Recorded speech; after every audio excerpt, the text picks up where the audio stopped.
ಜಿಲ್ಲೆಯ ಗಂಗಾವತಿಯ ಕಿಷ್ಕಿಂಧೆಯ ಅಂಜನಾದ್ರಿ ಪರ್ವತದಲ್ಲಿ ಇರುವ ಶ್ರೀ ಆಂಜನೇಯ ಸ್ವಾಮಿ ದೇವಸ್ಥಾನದಲ್ಲಿ ಗುರು ಪೌರ್ಣಿಮೆ ಅಂಗವಾಗಿ ಅಂಜನಾದ್ರಿ ಪ್ರಧಾನ ಅರ್ಚಕರಾದ ಪರಮ ಪೂಜ್ಯ ಶ್ರೀ ವಿದ್ಯಾದಾಸ್ ಬಾಬಾ ಅವರಿಗೆ ಭಕ್ತ ಮಂಡಳಿಯಿಂದ ವಿಶೇಷ ಪೂಜೆ ಕಾರ್ಯಕ್ರಮವನ್ನು ಹಮ್ಮಿಕೊಳ್ಳಲಾಗಿತ್ತು. ಪರಮ ಪೂಜ್ಯ ಶ್ರೀ ವಿದ್ಯಾದಾಸ್ ಬಾಬಾ ಅವರು ಅಂಜನಾದ್ರಿ ಬೆಟ್ಟದಲ್ಲಿ ಭಕ್ತಾದಿಗಳಿಗೆ ಅನುಕೂಲವಾಗುವ ಅಂತಹ ಹಲವಾರು ಅಭಿವೃದ್ಧಿ ಕಾರ್ಯಗಳನ್ನು ಮಾಡಿದ್ದಾರೆ. ಆ ಕಾರಣಕ್ಕಾಗಿಯೇ ಗುರು ಪೂರ್ಣಿಮೆ ದಿನದಂದು ಭಕ್ತ ಮಂಡಳಿಯಿಂದ ವಿಶೇಷ ಪೂಜೆ ಮತ್ತು ಅನ್ನಸಂತರ್ಪಣೆ ಕಾರ್ಯಕ್ರಮವನ್ನು ಹಮ್ಮಿಕೊಳ್ಳಲಾಗಿತ್ತು. ಈ ಒಂದು ಕಾರ್ಯಕ್ರಮದಲ್ಲಿ ಕರ್ನಾಟಕ ರಾಜ್ಯದ ವಿವಿಧ ಭಾಗಗಳಿಂದ ಆಗಮಿಸಿದ್ದ ಸಾವಿರಾರು ಸಂಖ್ಯೆಯ ಭಕ್ತಾದಿಗಳು ಪಾಲ್ಗೊಂಡಿದ್ದರು ಎಂದು ಭಕ್ತ ಮಂಡಳಿಯ ಪ್ರಮುಖರು ಆಗಿರುವ ಪತ್ರಕರ್ತ ವೆಂಕಟೇಶ್ ಹೊಸಳ್ಳಿ ಅವರು ತಿಳಿಸಿದ್ದಾರೆ.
ಇಡೀ ಭಾರತದಲ್ಲಿ ಇವತ್ತು ಆಚರಣೆ ಮಾಡ್ತಕ್ಕಂಥದ್ದು ಗುರುವಂದನ ಇವತ್ತು ಕಾರ್ಯಕ್ರಮಗಳು. ಯಾಕೆಂದರೆ ಇವತ್ತು ಸಾಧರು ಸಂತರು ಹುಟ್ಟಿದ ನಾಡಿರ್ತಕ್ಕಂಥದ್ದು ಇದು. ಅಕ್ಕ ಬುಕ್ಕರು ಮತ್ತು ಕೃಷ್ಣದೇವರಾಯ ಆಳಿರ್ತಕ್ಕಂಥ ಈ ನಾಡಿನಲ್ಲಿ ಆಂಜನೇಯಾದ್ರಿ ಇವತ್ತು ಸ್ಥಾಪನೆ ಕಾರಣೀಕರ್ತರಾಗಿರ್ತಕ್ಕಂಥ ವಿದ್ಯಾದಾಸ್ ಬಾಬೂಜಿ ಅವರ ಇವತ್ತೇನು ಪಾದಪೂಜೆ ಮಾಡೋದ್ರ ಮೂಲಕ ಈ ಒಂದು ಗುರುನ ವಂದನ ಕಾರ್ಯಕ್ರಮವನ್ನು ಆಚರಣೆ ಮಾಡ್ತಾ ಇದ್ದೀವಿ. ಯಾಕಂದರೆ ಈ ನಾಡಿನಲ್ಲಿ ಕರ್ನಾಟಕ ರಾಜ್ಯದಲ್ಲಿ ರೈತರಿಗೆ, ಬಡವರಿಗೆ, ಕಾರ್ಮಿಕರಿಗೆ, ಇತ್ಯಾದ ಎಲ್ಲ ಉದ್ಯಮಿಗಳಿಗೆ ಕೂಡ ಆಯುರಾರೋಗ್ಯ ಸುಖ ಸಂಪತ್ತು ಕೊಡಲಿ ಅಂತೇಳಿ ಆಚರಣೆ ಮಾಡಿ ಪೂಜೆ ಪುನಸ್ಕಾರಗಳನ್ನು ಮಾಡ್ತಾರೆ.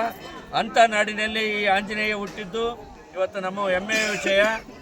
ಅದಕ್ಕೆ ಇವತ್ತೇನು ಆಂಜನೇಯಾದ್ರಿ ಬೆಟ್ಟವನ್ನು ಇವತ್ತು ಸಕಲ ಭಕ್ತಾದಿಗಳೊಂದಿಗೆ ಪಾದಪೂಜೆ ಮಾಡೋದಕ್ಕಾಗಿ ಎಲ್ಲ ಅವರಿಗೆ ಸುಖ ಶಾಂತಿ ನೆಮ್ಮದಿ ದೇಶದ ಒಳಿತಿಗಾಗಿ ರೈತರಿಗೆ, ಕೂಲಿಕಾರರಿಗೆ ಮತ್ತು ಉದ್ಯಮಿಗಳಿಗೆ ಮತ್ತು ಎಲ್ಲ ಭಕ್ತ ವೃಂದಕ್ಕೂ ಇವತ್ತು ಗುರು ವಂದನಾ ಕಾರ್ಯಕ್ರಮ ಗುರು ಪೂರ್ಣಿಮೆಯ ನಿಮಿತ್ತವಾಗಿ ಎಲ್ಲರಿಗೆ ಒಳ್ಳೆಯದನ್ನು ಬಯಸುತ್ತಾ ಶ್ರೀರಾಮ ಭಕ್ತ ಬಂಟಾಯ ಆಂಜನೇಯ ದೇವರ ಒಂದು ಸನ್ನಿಧಿಯಲ್ಲಿ ಇರ್ತಕ್ಕಂಥ ವಿದ್ಯಾದಾಸ್ ಬಾಬೂಜಿಯವರು ಇವತ್ತು ಶತಮಾನ ವರ್ಷಗಳಿಂದ ಆ ದಾಸ ಪರಂಪರೆಯಲ್ಲಿ ಇವತ್ತು ನಾವು ಪುಣ್ಯವಂತರು ಈ ನಾಡಿನಲ್ಲಿ ಹುಟ್ಟಿದ್ದಕ್ಕಾಗಿ.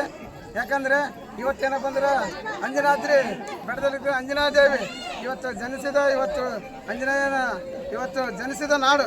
ಈ ನಾಡಿನಲ್ಲಿರ್ತಕ್ಕಂಥ ಆಂಜನೇಯ ಎಲ್ಲ ಸಕಲ ಜೀವರಾಶಿಗೆ ಮತ್ತು ಎಲ್ಲ ದಲಿತ ಹಿಂದುಳಿದ ಎಲ್ಲ ವರ್ಗದ ಒಂದು ಆದಿ ದೇವರಂದ್ರೆ ಇವತ್ತು ಹಳ್ಳಿಗಳಲ್ಲಿ ಆಂಜನೇಯ ಯಾವ ದೇವ್ರ ಗುಡಿ ಇರ್ತಾ ಗೊತ್ತಿಲ್ಲ, ಆದರೆ ಆಂಜನೇಯ ಗುಡಿ ಇರ್ತದೆ. ಯಾಕಂದ್ರೆ ಹನುಮಾನ ನಂಬಿದ್ರೆ ಯಾರು ಆಂಜನೇಯನ ನಂಬಿದ್ರೆ ಯಾರು ಕೈ ಬಿಟ್ಟಿಲ್ಲ. ಆಂಜನೇಯ ಎಲ್ಲರೂ ಕಾಪಾಡ್ತಾನೆ ಹೇಳ್ತಾ ನಾನು 4 ಮಾತನ್ನು ಮುಗಿಸ್ತೇನೆ.